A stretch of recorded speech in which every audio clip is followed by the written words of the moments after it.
always a good environment. You can feel the good energy since you walk into this place. So thank you once again for having me, and I'll do my best to make it entertaining and educational.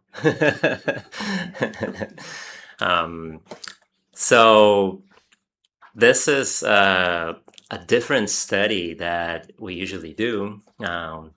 When I usually come here or in my spirit center, we usually bring the gospel or any spiritist topic and we start talking about it, studying it. And I'm very by the book. I like to be always following the principles of spiritism, not shying away too much. But when I started researching about artificial intelligence, I think that sparked some questions about where is this gonna go and how we can evolve together with it in this new world that is coming to us. And it's coming to us fast. So we really need to understand how do we behave on a world that's going to change that fast. And I think we're going to try to spark some questions. Of course, we won't have all the answers, but at least we can come out knowing a little bit more about ourselves and about what it means to be intelligent and what it means to trust in God and what it means to live in this new world. So let's go ahead and get started. So one of the first artificial intelligence events in the news was in 1997 when Kasparov, which was the chess player world champion, faced an IBM computer. And he had won from the computer before, but this time the computer won the game. And it was the first time that a computer actually beat a human on a strategy game, which was very interesting and curious and got all over the news. So in the game, the computer did a play that was supposed to be naive, and then Kasparov was like, okay, this is not a strategy that I know. So he thought the computer was going one way, the computer went the other way, and the computer actually won the game. And later on, Kasparov actually thought that humans were feeding information into the computer. There was a lot of investigation there, but there's no intervention from any human being there. And then later on, he said, I was defeated by a computer, not a mind. So that's a philosophical conclusion that we can probably start thinking about. So if not being a mind can't beat a human on a thinking game, what does that mean? How do we define a mind? Is it intelligent or is it just a bunch of numbers computing? What does it mean, intelligence? And then we can start thinking about all these questions. How do we understand this concept? So what I would like to do is that in every major technological advance, there's a change in humankind. And AI is reflecting our own intellectual abilities because humans created it. But the meaning is what it is that shows about us. What is AI showing about us that we can learn from it? So this is going to be our topic today. Let's try and understand a little bit more about that. What is consciousness? Why do we seek meaning in things? Will machines think like that? Will they look for meaning? Will they look for love? What's going to happen in the future? So in the Spiritist book, the question number one, I think if you stuck around in Spiritism for a little bit, you remember this question. So what is God? And the answer, supreme intelligence. the primary cause of all things. So I have read this many, many, many times. And when I was doing this study, I never thought about the world intelligence in the way that I'm thinking about it now. So what does it mean, supreme intelligence? And we're gonna see that this starts sparking some new interpretations of the word intelligence. So hopefully that will take to another level today. The other concept that we also see in the Spiritist book is the world, the universe was created, and we have the intelligence principle and the material principle. So the material principle is anything from atoms to molecules, water, this chair, our bodies, everything that's physical, the light. And then there's the spiritual element, which transcends the matter. It survives the matter. So, and Kardec called it the intelligence principle. Intelligence principle. So this is another word that I have never thought about it too much, but now it came to light. It's like, wow, this is a different. He could call it spiritual principle or any other word. He called it intelligence principle. So that's interesting. But what is intelligence? So if I ask anyone who could help me saying, what does it mean, intelligence to you? Who can help me? One at a time, please. Everybody. The ability to think logically and sequentially. Okay. Anybody else want to take a risk? I think intelligence is the ability to think about something, organized. To organize ideas, concepts, information, To reason. reason. That's interesting. And we do have one coefficient that was used a lot in the last decades, which is the IQ, that you can measure a person's intelligence by the IQ, which is a test, a logical test, contain shapes and contain numbers and things that if you solve the problems, then you give you a score. But is that all the intelligence that there is in a human? No, definitely not, right?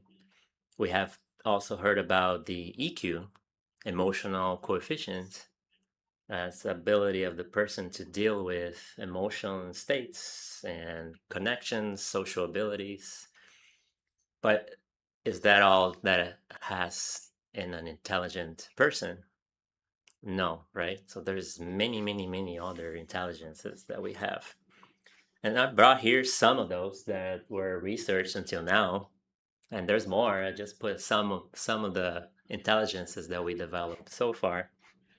So as you can see, you have a cognitive, which has the IQ, linguistic, spatial intelligence, memory.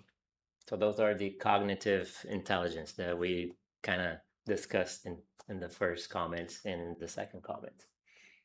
Then there's the emotional intelligence, which has to do with empathy, self-regulation, all these abilities on the managing yourself emotionally. And then you have social intelligence, how you communicate, leadership, cooperation. So all these in between personal, interpersonal intelligence, let's say. And then you have creative, right? So you see this marvelous human beings that can innovate, uh, imagine, create artworks. So this is another kind of intelligence that brings this spark to the world.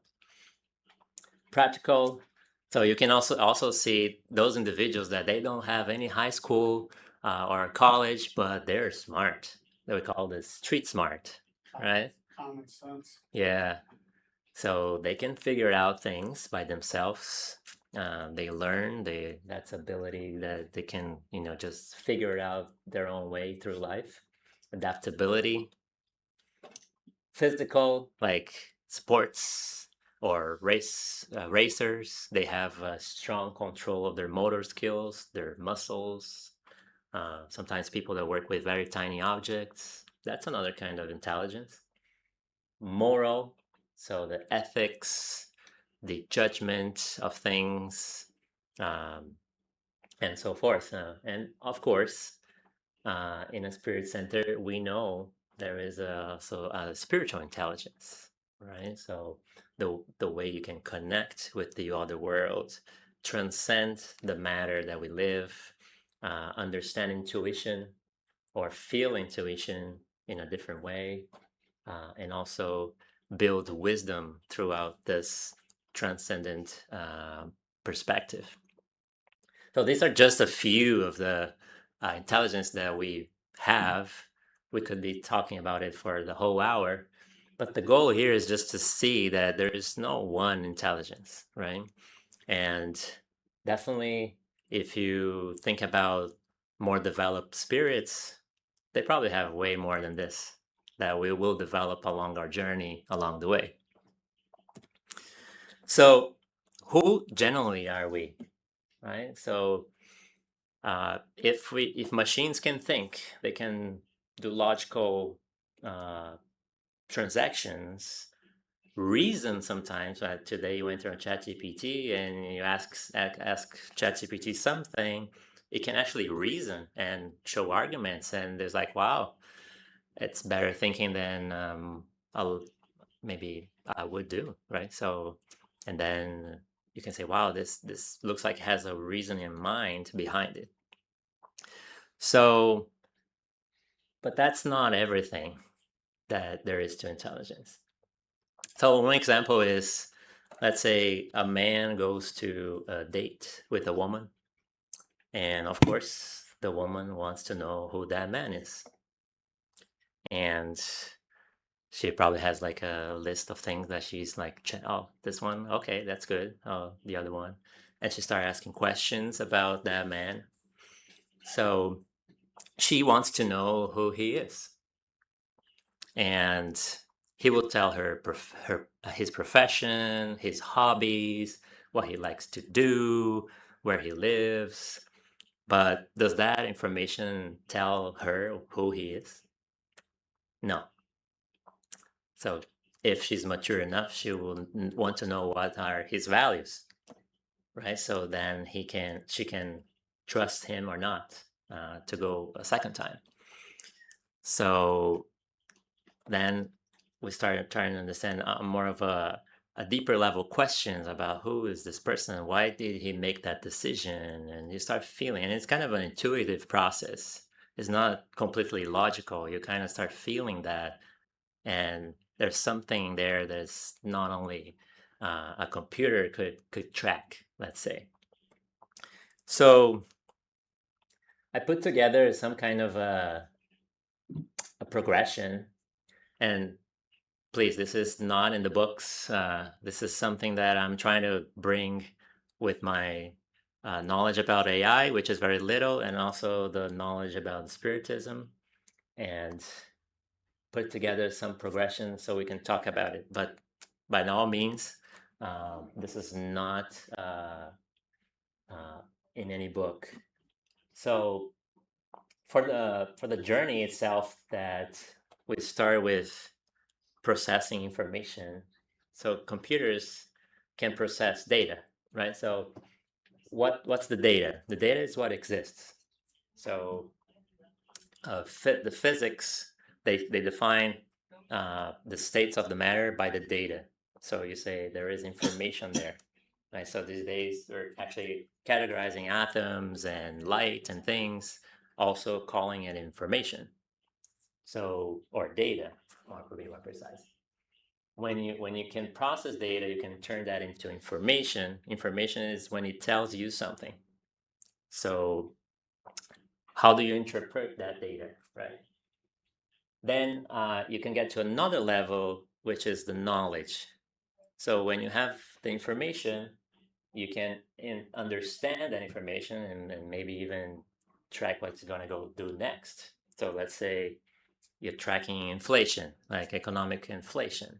So you have the data points, and you kind of create a trend. That's your information.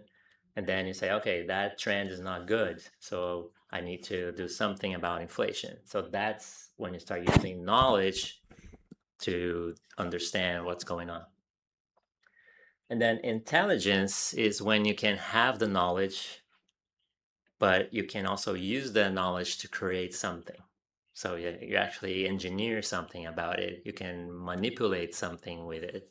So that's when you have the knowledge of this.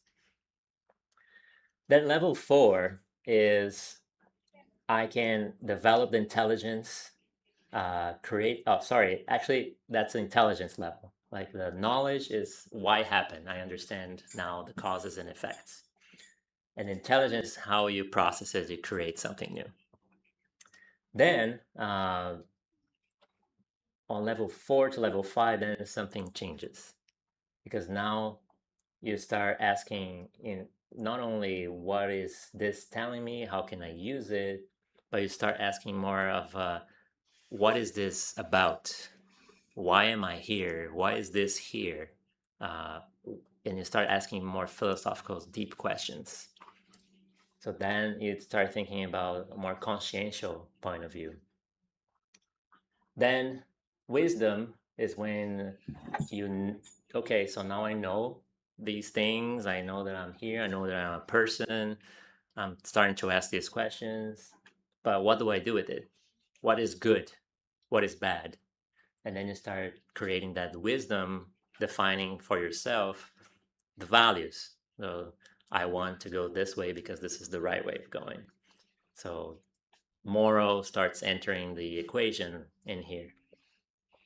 But wisdom itself, it doesn't mean that you actually live through it. You can know things in here have is more important than the consequences.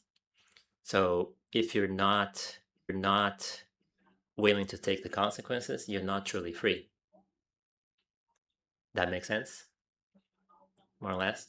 So if a person, they say, well, but you're free to do whatever you want, and you say, well, I don't want to take the consequence, so you're free to do that. Yes, but at the same time, you're kind of a slave of the consequences. Because if you don't want to take the consequences, you're not truly free to say, this is what I'm going to do because this is the value that represents my personality.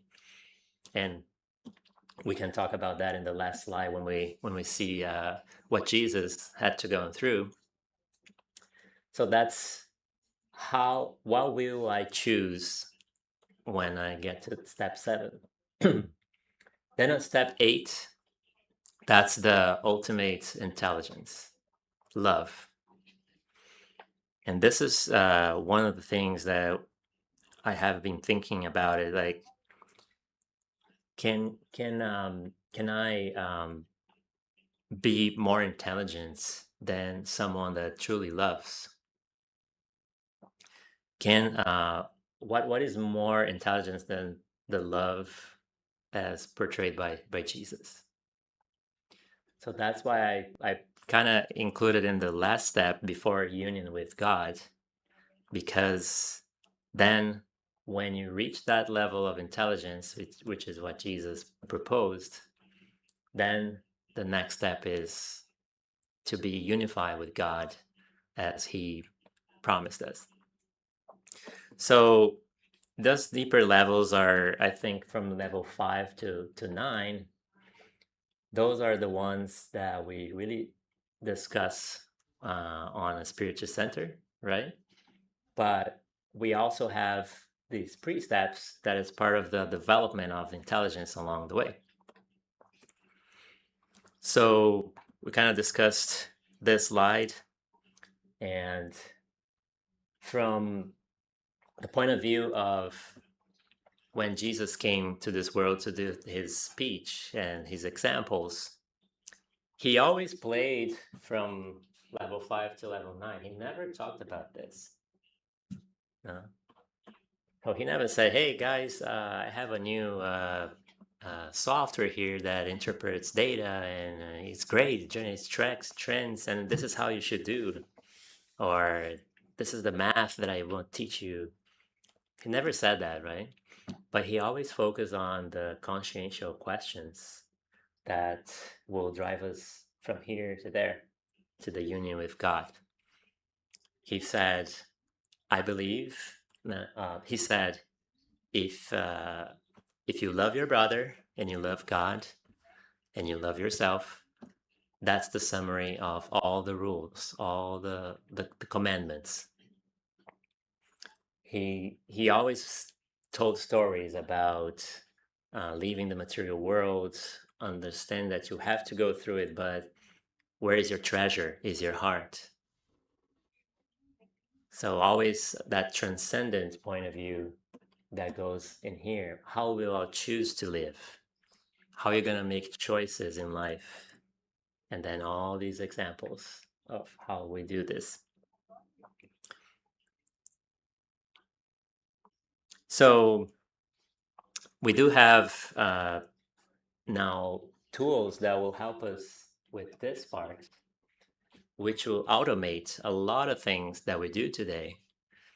And a lot of people are getting scared, like what's going to be left for humans to do after 200 years when AI is going to be such an intelligent machine that they will do the work for us. They will do the dishwashing. They will, work in the computer for us. They will do data entry. They will do processing. They will reason. And what's going to be our jobs, right? But if you think about it, the machine will probably never got to this level. Will never get to this level. And then all the other intelligences that we were talking about, creativity, social intelligence, connection with each other, intuitive thinking. Do you think those things will be replaced? Probably not. So the same way the man left the farm to work on the city, uh, will probably leave the city to something else that we don't know yet. But it's going to be better because then we're going to be living through our own assets. And then the mechanical things will be left to the machine to do. And the things that we think it's intelligent right now may not be that intelligent. When I'm sitting in the computer writing an email, I'm thinking maybe that's something that it's my personality creating. But maybe in the future, I'll just think about something, the machine will create the email, and I'll be spending time with something more important. So I don't think we have to fear. I think it's an opportunity for us to go from the farm to the city, but in another level now. And through the evolution of the planet, we know that things are changing. That's probably one of the steps that God is setting up so we can live a next level of conscience. So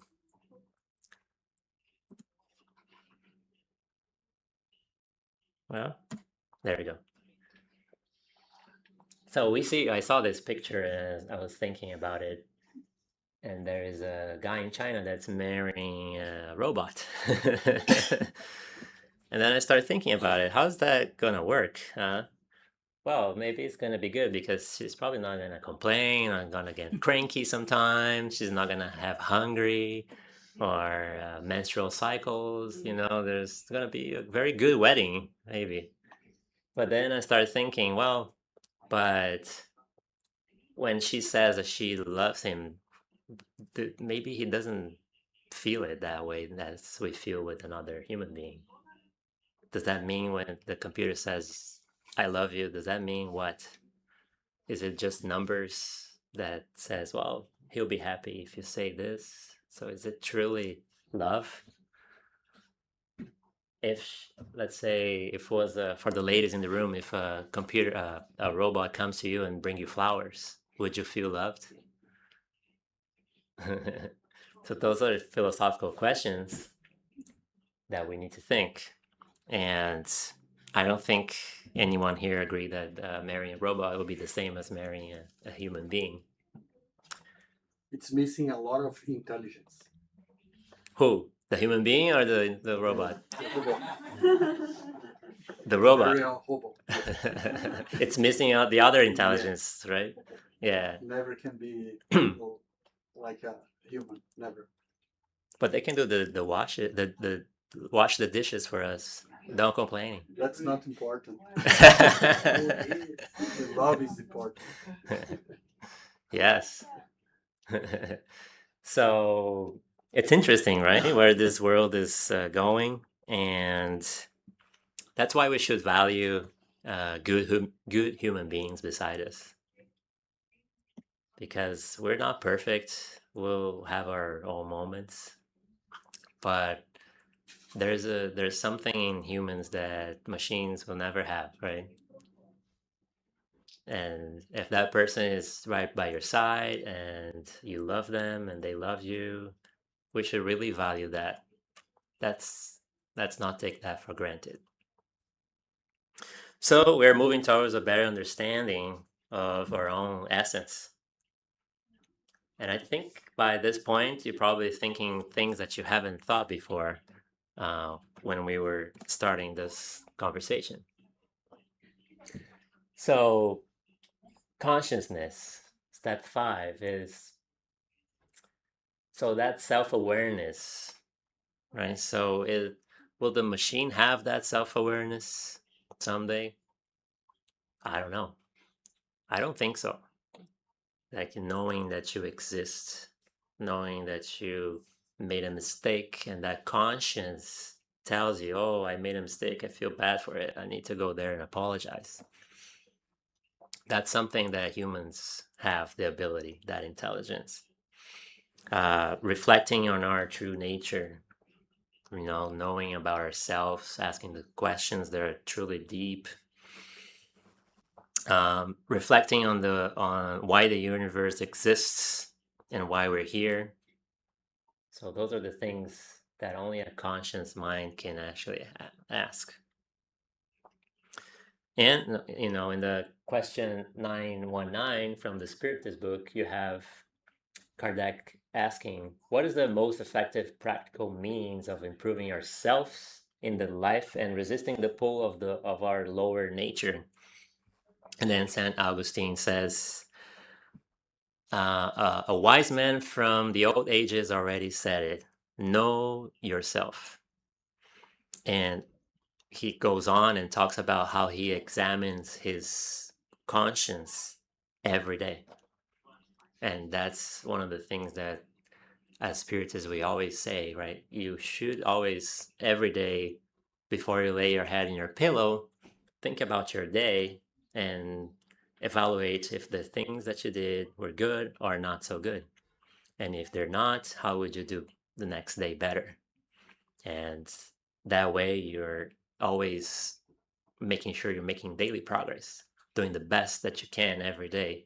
And if you do that, then you're going to have a productive life.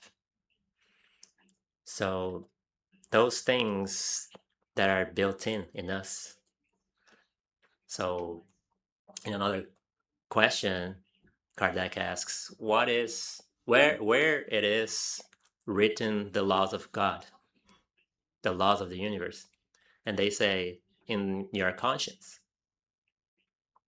So we have this built-in feature in us, the conscience, that tell us right from wrong. We study the Bible, we study this book or that book, or we learn with each other with experience. But if you think it through and if you evaluate, everything is there already. You just have to develop it. It's like a seed waiting for the soil, the water, the sun to come so it can grow. So everything is there. The consciousness is there in us. And if you believe in life after death, then you believe that there's a consciousness that goes from one body, and then when that body passes, and dies, that it goes somewhere, and that somewhere uh, that spirit also comes back in another body, and you keep going, learning, right? So then you naturally accept that intelligence is not consciousness, it's something different, or is something more evolved than intelligence, because it implies that you're not only talking about the physical, but also the spiritual. Does that make sense? So intelligence is not owned by the body.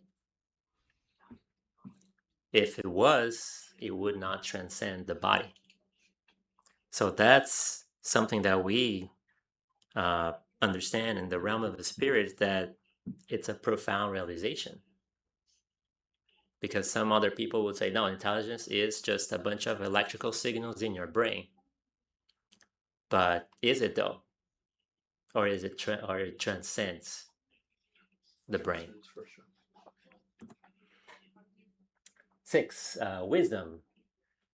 So knowing what should be done, applying truth with compassion, and intelligence guided by moral purpose. So an intelligent person knows how to solve problems. A wise person knows which problems are worth solving, because that's a difference. And Joanna De Angelis always says that the self-knowledge is the foundation of inner transformation. So by practicing self-knowledge, we're gaining wisdom, and that integrates with humility, compassion, and all these things. And then in the spiritual sense, if we ignore that sensitivity, then we're ignoring a lot of the intelligence part.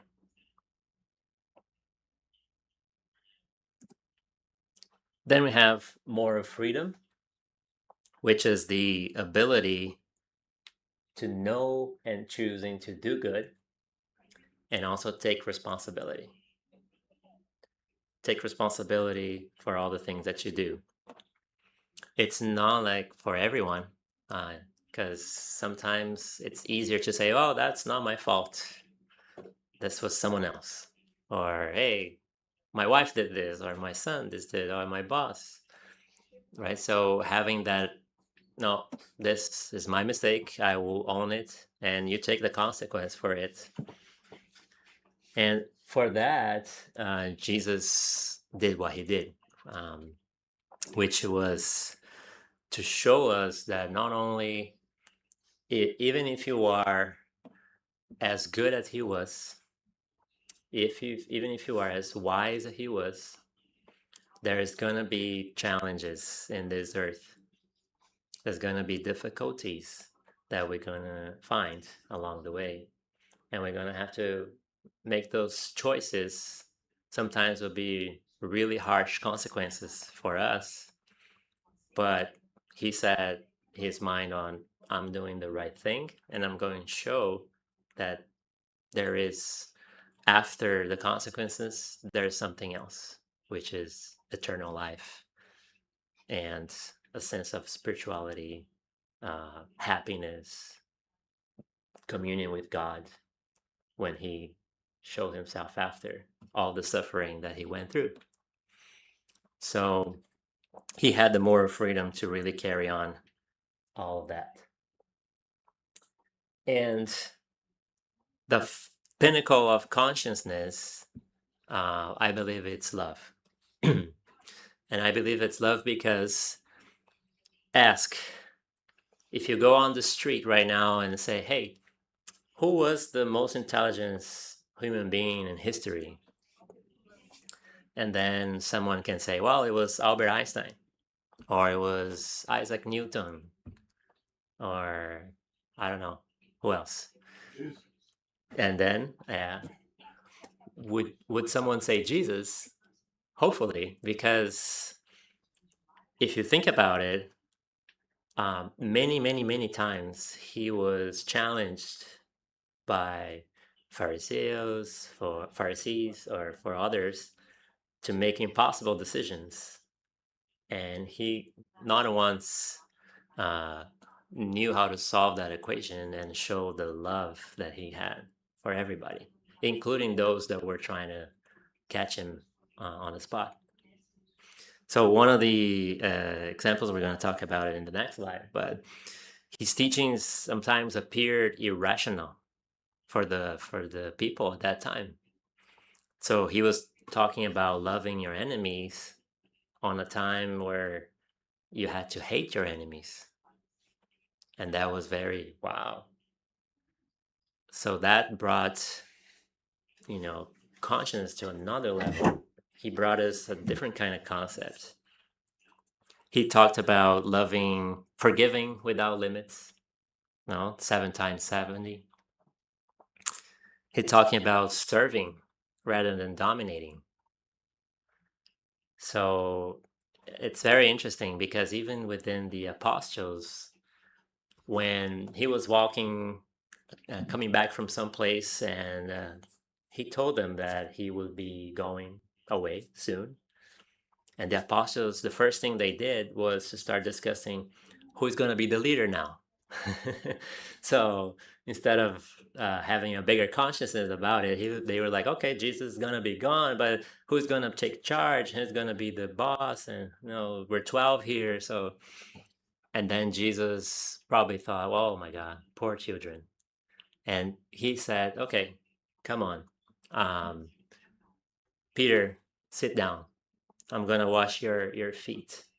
And Peter was like shook because washing someone else's feet at that time meant it was a work for slaves or for servants. And then Jesus is going to do that to me. Like he is the ultimate, prince. That was the belief. But then Jesus, I'm going to wash your feet. And whoever wants to be the highest, be the most servant.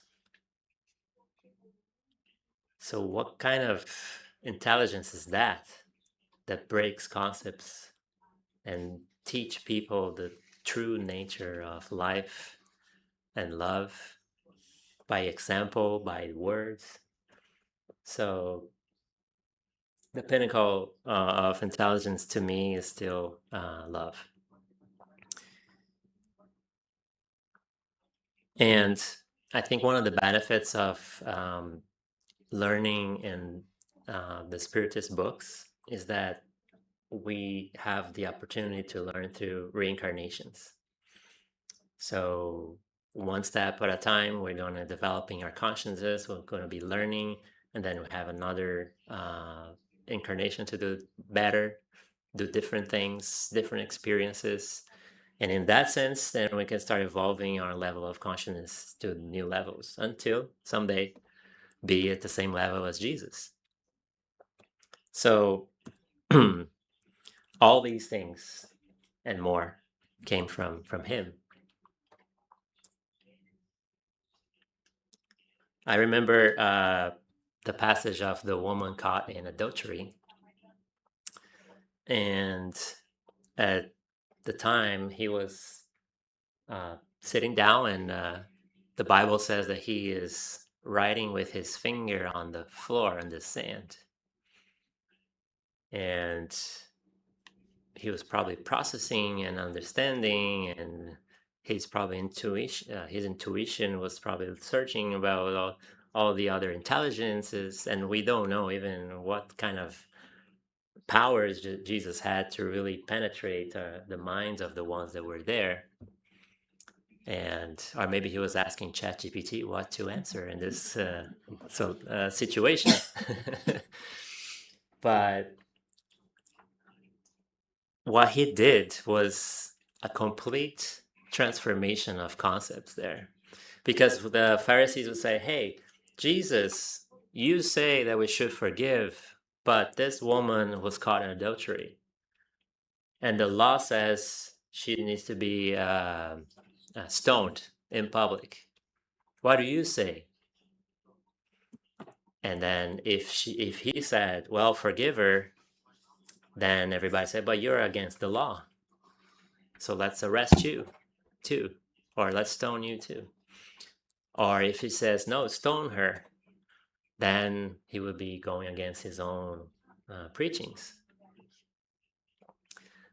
So my biggest, most intelligent response was, well, the first one that never commit any kind of sin throws the first stone. And then everybody stops and thought, and like, okay. And they start dropping the stones and leaving. And the Bible says from the oldest to the newest, because the oldest, they had more experience. They had more sins too. So what kind of an answer is that, right? It's a different kind of consciousness. So that's a very good passage to say that he is our example, our guide, and definitely our goal in life.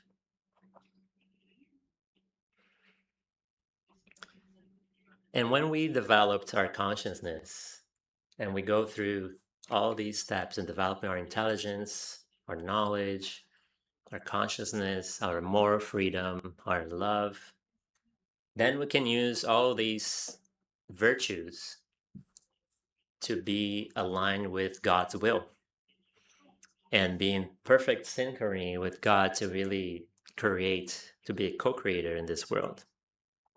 So we'll be able to understand God's purposes and understand life in a deeper way than we do today. Blessed are the pure in heart, for they shall see God. So that's Jesus promising us that whoever reaches that level will see God and we will understand what it is. Because today we're trying to feel it, trying to sense it. We don't understand completely, but one day we will. And that's very interesting. When I talk about this in my spirit center, there's an older lady. She said, "Oh, I don't want to really think about it because I keep thinking about God and I can't sleep." Because she's like, "Oh, that's too much information for me. I don't understand it." I said, "That's okay, but we'll understand it someday, and then we'll be able to work with them side by side, just like Jesus does." That's why he says, "God and I are one." It's not because they are the same entity; it's because they are aligned. They're working together. So that's an important realization. And talking about God a little bit as an intelligent being or concept. So if now we're talking about sending spacecraft to Mars, Elon Musk is developing rockets. Let's say we go to Mars and then the first thing we find there is a laptop on the floor. If that happens, would you say that that laptop got there by the random effects of the universe? Or would you think that some intelligent being left that laptop there? So obviously, number two, we would think, well, someone was here before us, right? Or In China. China. Well, maybe, huh? And so the effect reveals the cause, right? Isn't that what Kardec always says? The effects reveal the cause. So something caused that effect. So what does AI say about us? So it's about our own intelligence too, right? So we are in a level of intelligence that we can create something so marvelous as an artificial intelligence that shows something about us. That shows that we can create a tool that can do these wonderful things. So we can do wonderful things. And what does the human mind say about God? Right? So if we created AI, that shows that we are an intelligent race. What does we as creations show about God?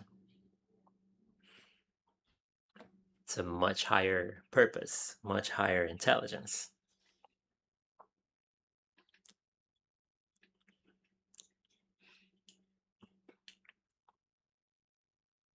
So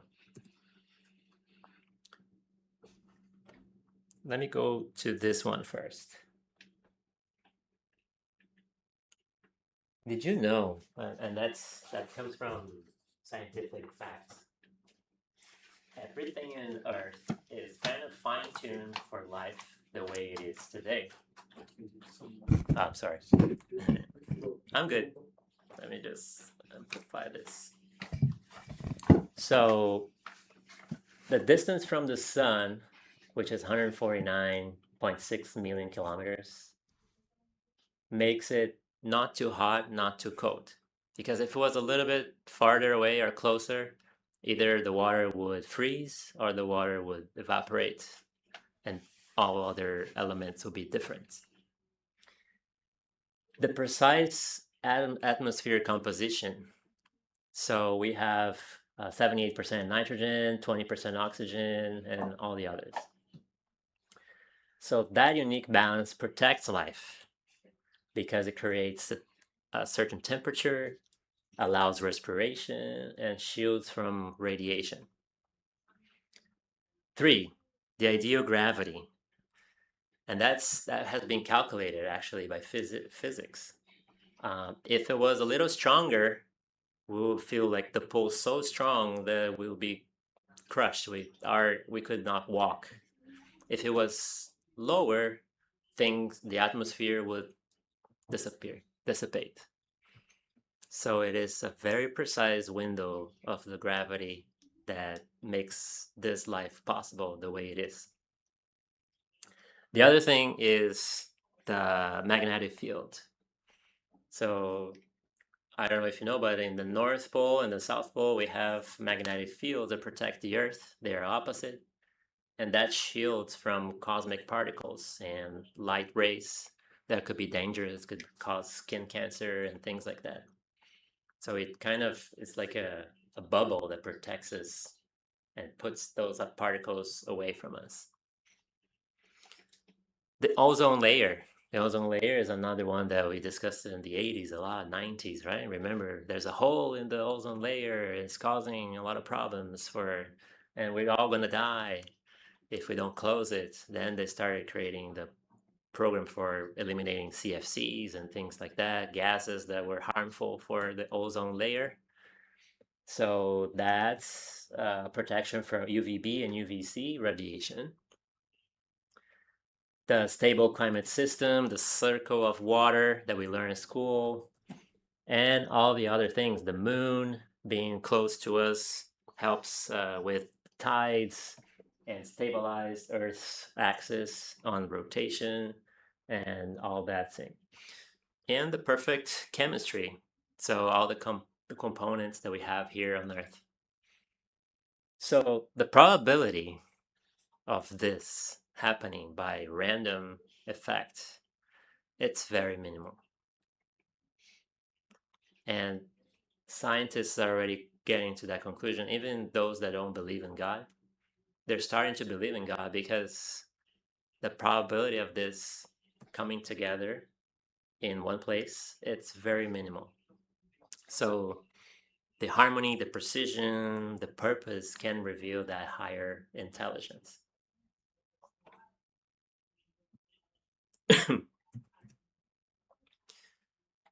So in many of the books, and we found this in Leon Denis, in Kardec, and Evolution in Two Worlds from André Luiz, we talk about the two principles evolving. So the intelligence principle and the material principle evolving over time. And they talk about it all starts in the atoms where there is the material principle there, but there's also the intelligence principle there, which sleeps. Then we have the plants, where that starts showing signs of life, but it's still sleeping. Then creates processes and bio transactions and molecules and things that work together to create life and multiply. So then advances one stage. Then it goes from plants to other animals. So that's when really you start the awakening of this intelligent principle, but it's not that fully developed. So you have instinct, drive, perception, even emotions on dogs, cats, animals, until we have the blossoming in human beings, which is when you have self-awareness, reason, reflection, choice, love, and the search for meaning. From there, this is a path to angelitude and beyond, which we don't know yet what it is.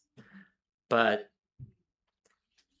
the book says in the atoms and molecules, the principle sleeps, and the plants, it awakes and starts to have some awareness. In the animals, awakes, and then in humans, it blossoms. So it goes from this journey all the way to beyond angelitude. So when we talk about intelligence, it's a multi-billion years process that gets developed over time. Any questions so far? I'm seeing different faces, trying to understand what you're thinking. Can I make a comment? Yes, So for sure. I love this. I was watching a podcast on AI, and the scientists were talking about how AI is going to definitely replace most of the jobs that we know of, right? Today. And they were concerned about whether or not humans are going to have meaning in their life, because a lot of people have meaning because of the work that they do, right? They get meaning from producing something, and that is a concern. So how are humans going to feel when they no longer need to produce any of that, right? And I think what you're bringing is giving us the answer to that the scientists didn't come up with in the podcast that I heard, because we need to move a step ahead. We need to work on the pieces that we don't work on as much today, right? All the steps 5 through 10 or 9, right? That we don't work on today. That's going to be our next challenge, instead of spending so much time doing the mundane things that we do. Yeah. It's really enlightening. Yeah, I believe we're gonna come out of maintenance to something else more essential. So that's step 5 to 9, which is put myself to service, right? And service is everything, not only the material processing of things, just like you said. The work today is processing, right? You have an input and you have an output, and that's what we do every day. We have receive an input, transform, output, and that gives us meaning. Oh, I produce something, I feel good. But there's also the input of helping someone with their feelings, or saying hello to somebody that is in depression, or there's all kinds of things that our AI won't solve. It's going to allow us to do the work that we dread. We don't want to do, because it's harder. It's going deeper inside ourselves, understanding ourselves. Exactly.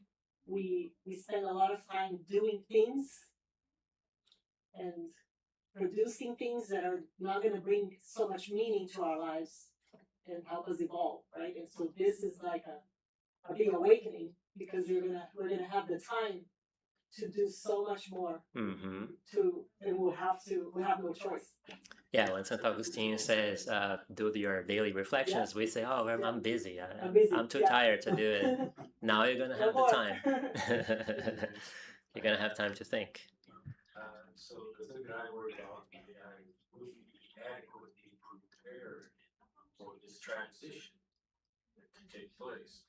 People who suddenly, as you said, find themselves devoid of work.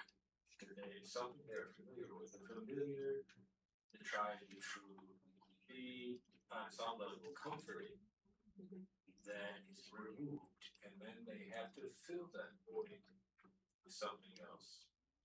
Spiritists maybe will be a little better prepared to fill that void because that's something we study every Saturday, but both the all the other days of the week.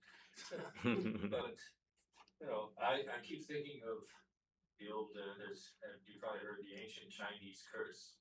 May you live in interesting times. What does that mean? That means that we have turmoil and we have upset. We have to figure out how we're going to deal with that. And it's hard, as you said, it's very hard. So we have to prepare ourselves. Yeah. I think one of the worries we have about AI is, are we being prepared for this transition? What will be our role after our traditional roles are very uncertain?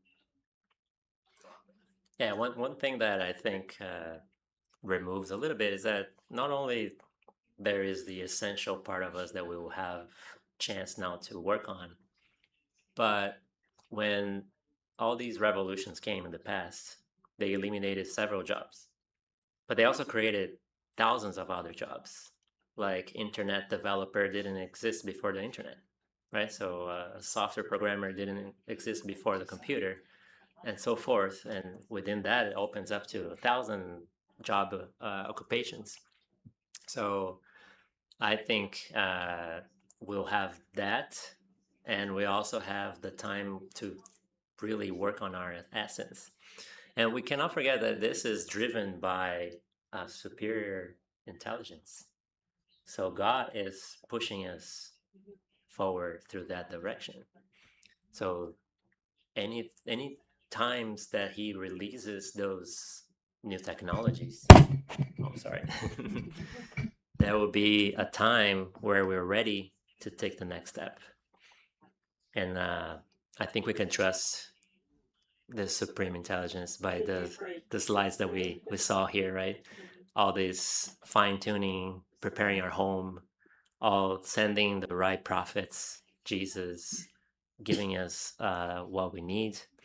And on our personal lives that we gone through difficulties, we always, if we think about it, we can always be grateful for the things that happen to us, and we always learn something from it. And after the fact, we say, well, that was probably necessary for our own development.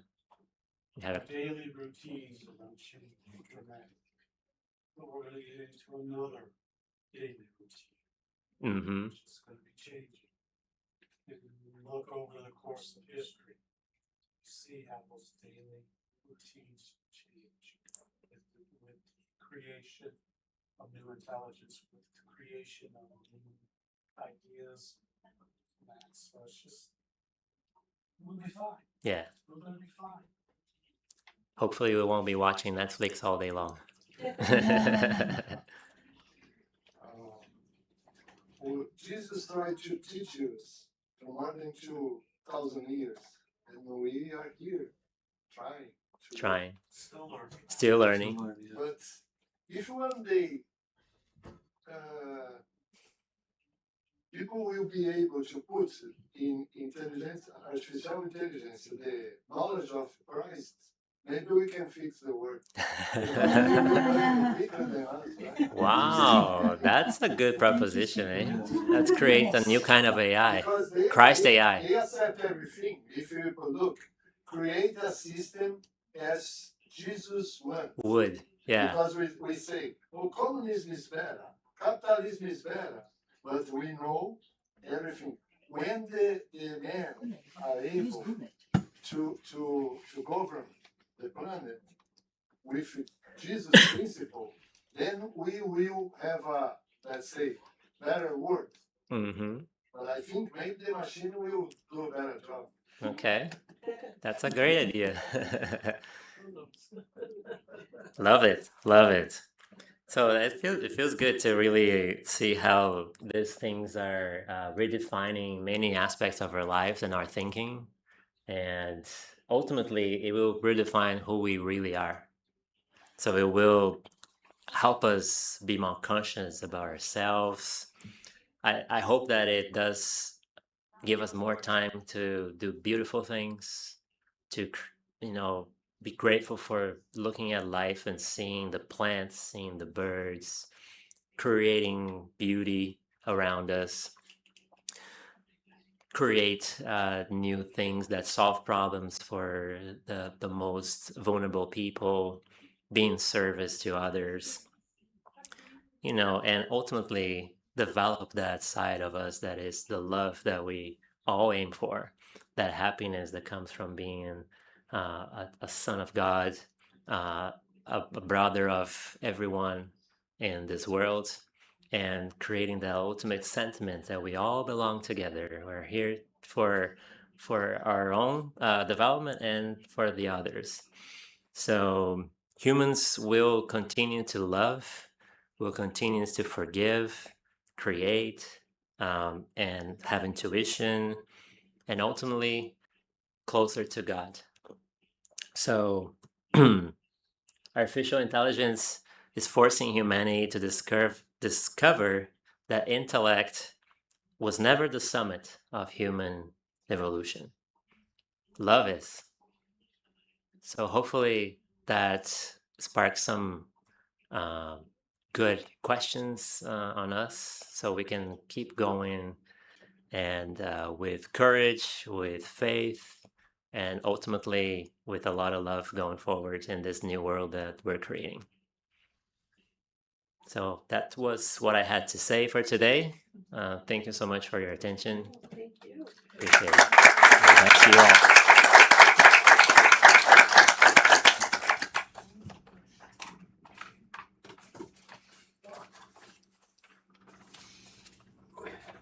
Old man stiffness here.